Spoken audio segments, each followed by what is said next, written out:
Hello everyone, welcome again to daily news analysis session of Manolo classes. I'm Dinesh Kumar and I'm working as academic head at Manolo classes. So dear students, in today's session, I will discuss with you some important news regarding the remission of punishment by the government under section 432 of CRPC. Some news about the Mulla Periyar Dam. I will discuss about the importance of this dam from your examination point of view. Third is about the Covishield and Covaxin. Now these vaccines are available at the medical stores as well. Next, I will discuss with you some sanctions launched by the European Union against the China regarding the conflict between China and Lithuania. And I will also discuss about the move by Ola company, which has set up its design plant in UK. Some awards regarding sports, and some news or some informations about the budget. So now we come to the important news one by one. The news which I'm going to discuss with you are important from your examination point of view. And I'm repeating again, the whole news may not be important, but the information or the concept in that particular news may be important from your examination point of view. So अभी हम आते हैं, एक general news है. देखिएगा, weekend curfew and odd even rule जो है अब दिल्ली में खत्म हो गए हैं. So now this earlier we were having Saturday and Sunday curfew or weekend curfew in the Delhi, but now it is not there. But अभी पर एक कर्फ्यू है जो रात को 10 to 5 रहेगा, ठीक है. So that will also be lifted gradually. Now we come to the next news. This is the government to grant remission to over 400 convicts for good conduct. So basically, according to section 432 of CRPC, it is the power of government. Means section 432 में government के पास ये power होती है कि अगर किसी person को, accused person को किसी कानून के अंदर पनिश किया गया है, उसने कोई ऑफेंस किया है, और अगर जब वो अपनी जेल के टर्म को अंडरगोन करता है या जेल में होता है, if the conduct of that person is good and he is not further involved in the any criminal activity and there are chances that he want to reform himself. अगर ये chances होते हैं कि वो अपने आप को रिफॉर्म करना चाहता है, सोसाइटी का एक रेस्पॉन्सिबल सिटीजन बनना चाहता है, तो यहाँ पर स्टेट गवर्नमेंट के पास पावर होती है कि वो ऐसे पर्सन को उसके कुछ कमीशन में रिमिशन कर, मतलब उसके सेंटेंस में रिमिशन दे देता है. रिमिशन मतलब छूट दे देता है, और उसकी जो सजा है उसको कम कर दिया जाता है. So this is the purely discretionary power of the government. ये पूरी तरह से डिस्क्रिशनरी पावर है स्टेट गवर्नमेंट की. स्टेट गवर्नमेंट को रिपोर्ट जेल देती है या प्रिजन डिपार्टमेंट देता है, और इस रिपोर्ट के आधार पर स्टेट गवर्नमेंट डिसाइड करती है कि किसको कितना रिमिशन देना है. So this section 432 is important from your examination point of view. Examiner may ask one passage regarding the power of government to remit the sentence, and examiner may also ask the MCQ based questions regarding this particular section. Now we come to this next important information. Condition of Mulla Periyar Dam satisfactory, CWC tells the top court. So basically इसमें क्या हुआ है कि there is some issue regarding the Mulla Periyar Dam, but the issue is not important from your examination point of view. What is important? Some information or some basic information regarding Mulla Periyar Dam. So basically Mulla Periyar Dam जो है ये Periyar river पर construct किया गया है, और मुल्ला Periyar dam जो है ये केरला में पड़ता है. तो यहाँ पर ये इंफॉर्मेशन आपके जीएस के पॉइंट ऑफ व्यू से इंपॉर्टेंट है. एग्जामिनर इस डैम से काफी क्वेश्चन पूछता है, और एग्जामिनर के दो ही क्वेश्चन यहाँ पर होंगे. पहला क्वेश्चन ये होगा कि मुल्ला पेरियार डैम किस रिवर पर कंस्ट्रक्ट किया गया है? So answer of this question is Periyar river. Second question ये होगा कि ये पेरियार रिवर या मुल्ला पेरियार डैम जो है वो किस पर्टिकुलर स्टेट में है? Answer would be Kerala. Third question ये हो सकता है, कौन सा क्वेश्चन हो सकता है कि मुल्ला पेरियार डैम कौन सी हिल्स में स्थित है? सो यहाँ पर कार्डोमम हिल्स पाई जाती हैं, और ये कार्डोमम हिल्स जो है, जो हमारा देश है इंडिया, इसके वेस्टर्न घाट पर पाई जाती हैं, और वहीं पर ये मुल्ला पेरियार डैम भी स्थित है केरला में। So this is the important information from your examination point of view. Now we come to the next news. It is regarding the curbing the power of Lokayukt under section 14 of Kerala Lokayukt Act 1999. तो basically क्या है कि केरला में एक Lokayukta act है। आप सब जानते हैं कि जो लोकायुक्त एक्ट होता है वो करप्शन के मैटर को देखता है। मींस अगर किसी पब्लिक सर्वेंट ने, public servant means IAS, IPS, IAS और even the political leaders, all these fall under the definition of public servant as per section 21 of IPC. अगर कोई पब्लिक सर्वेंट किसी क्रिमिनल केस में या corruption के case में involve होता है, तो इस लोकायुक्त के पास ये पावर होती है कि they may inquire that matter and they may punish that person accordingly. तो यहीं पर अभी केरला में क्या हुआ है कि कुछ जो पॉलिटिकल लीडर्स हैं, they are ministers as well, ठीक है, उनके खिलाफ करप्शन के एलिगेशंस पाए गए हैं कि जब वो अपने ऑफिस में थे, they have committed several irregularities, उन्होंने कुछ इरेगुलरिटीज की थी रिगार्डिंग करप्शन एक्टिविटीज।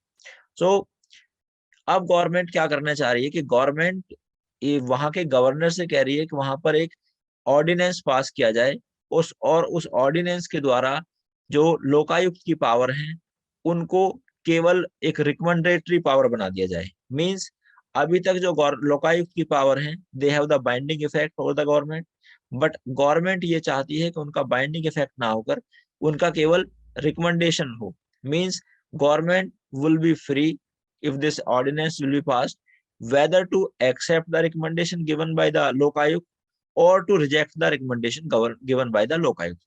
So अगर ये ऑर्डिनेंस पास हो जाएगा तो लोकायुक्त की पावर काफी कम हो जाएंगी। अब हम थोड़ा सा समझते हैं रिगार्डिंग दिस ordinance.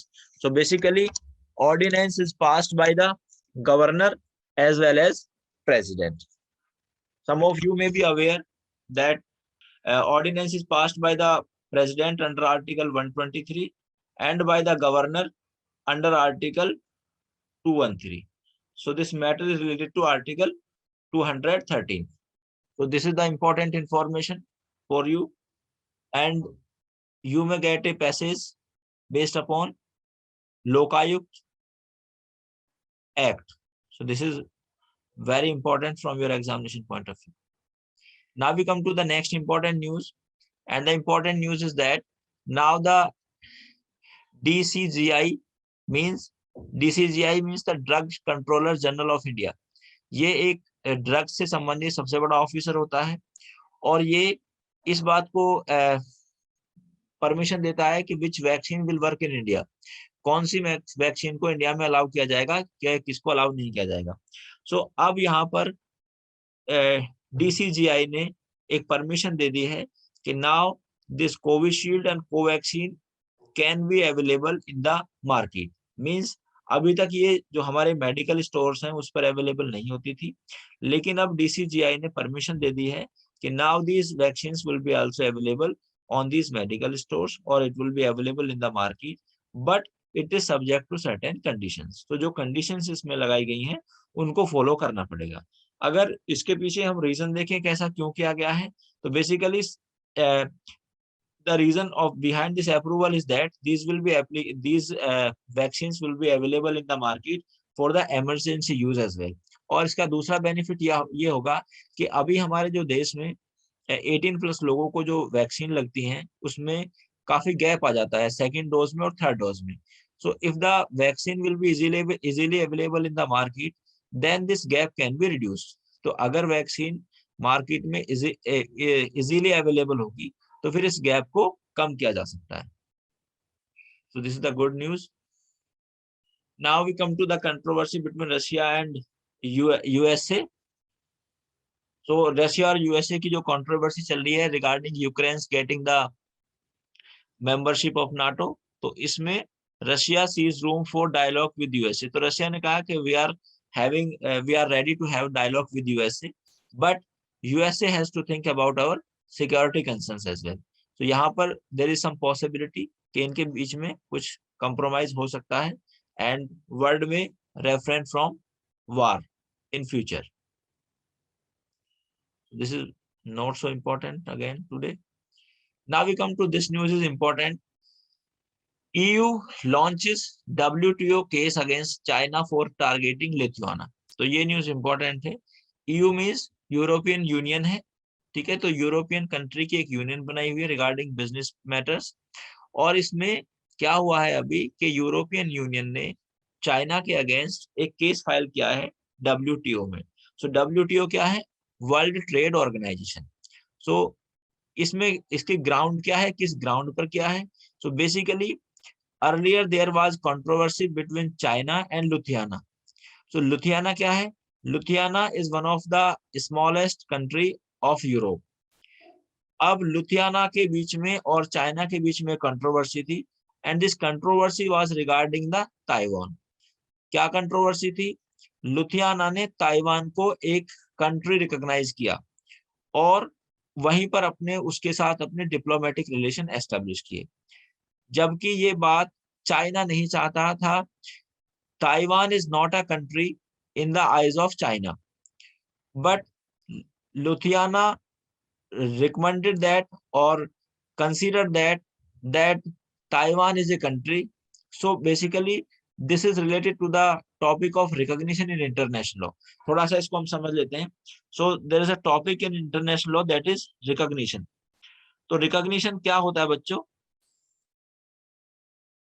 recognition में ये होता है कि अगर कोई देश किसी दूसरे कंट्री को एक कंट्री मानता है तो वो कंट्री उसके लिए देश होगा, otherwise that country will not be a country for that country. For example, अगर हम इसी एग्जांपल को लें, इसमें ताइवान जो है, ताइवान को चाइना कंट्री नहीं मानता, तो चाइना के हिसाब से ताइवान कंट्री नहीं है। इसका मतलब ये है कि China did not give recognition to Taiwan. इसका मतलब क्या हुआ? China did not give recognition to Taiwan. अब लुथियाना ने इसको रिकॉग्निशन दे दिए, तो इस बात से चाइना नाराज है। So the China impose certain kind of sanctions against this Lithuania. तो इसके रेस्पॉन्स में यूरोपियन यूनियन ने चाइना के अगेंस्ट केस किया है। लेकिन चाइना का कंसर्न ये है, चाइना ने ये कहा है कि जो इसके खिलाफ केस किया गया है इट इज ग्राउंडलेस, ठीक है। और जो डिस्प्यूट था चाइना के बीच में और लुथियाना के बीच में, it was a political issue and it was not a economic issue. So political issue को इकोनॉमिक इशू के साथ मिक्स नहीं किया जाना चाहिए। This was the concern of China. So this is important from your examination point of view. So you should also read something about the European Union and WTO to enhance your knowledge.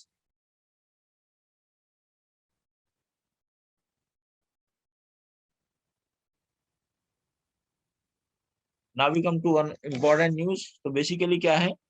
All of you may be aware about the Ola company. So अभी Ola company क्या कर रही है? Ola company to set up EV design center in UK. So EV मतलब electric vehicle. आपको पता है कि हमारे देश में पेट्रोल के प्राइस काफी हाइक हो रहे हैं, तो इस बात को ध्यान में रखते हुए ओला ने अपना वहां पर एक सेंटर बनाया है, ठीक है। So since this information is important, ये इंफॉर्मेशन आपके लिए ओला के पॉइंट ऑफ व्यू से इम्पोर्टेंट नहीं है, लेकिन ये इंफॉर्मेशन आपके लिए इस पॉइंट ऑफ व्यू से इम्पोर्टेंट है कि you may gate a passage in GS from this particular, कि यहाँ पर हम different source of energy, different source of energy या सोर्सेज ऑफ एनर्जी की तलाश कर रहे हैं। तो इसने अपना वहां पर जो ये एक प्लांट बनाया है, यहाँ पर क्या करेगा कि यहाँ पर एक नई नई कार के डिजाइन बनाएगा, ठीक है। और जिससे कि और इसमें जो फ्यूल के ऑप्शंस होंगे, जैसे अभी हम क्या यूज कर रहे हैं, अभी हम यूज कर रहे हैं पेट्रोल है, डीजल है, सीएनजी है, ठीक है। तो अब ओला कंपनी ये भी सोच रही है कि वो डिफरेंट काइंड ऑफ फ्यूल्स जो है उनको देखें, रिसर्च एंड डेवलपमेंट करें उस पे। और देखिए यहाँ पर ये कहता है the facility would employ talent that would focus on the vehicle R&D. R&D means research and development around the new energy system, including the cell technologies. तो बेसिकली अब ये कंपनी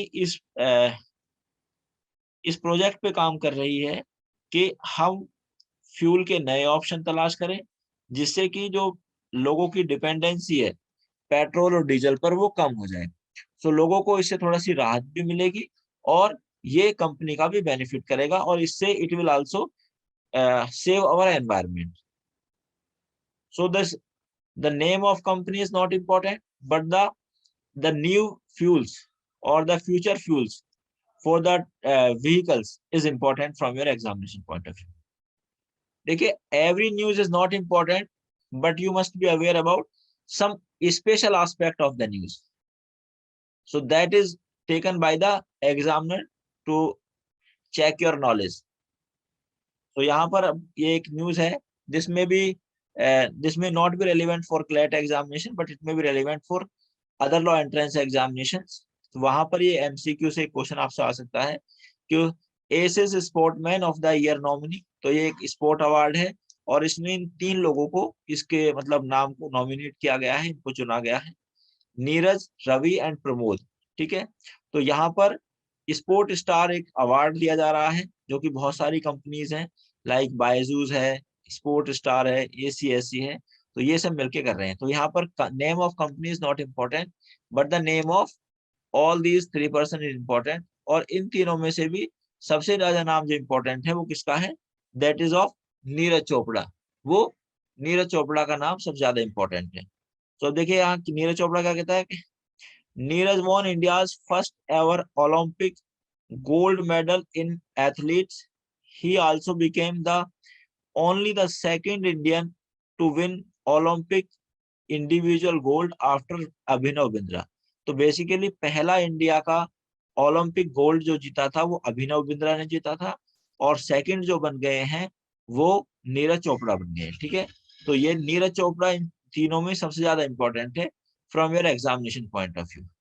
ठीक है, सेकंड कहता है कि इन 2021 वोन gold in men's javelin in Tokyo.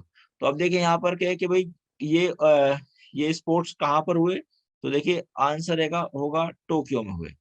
और नीरज चोपड़ा किस गेम से संबंधित है, सो ही इज रिलेटेड और he is associated with the javelin sport. So out of these 3 players, Neeraj Chopra is most important from your examination point of view.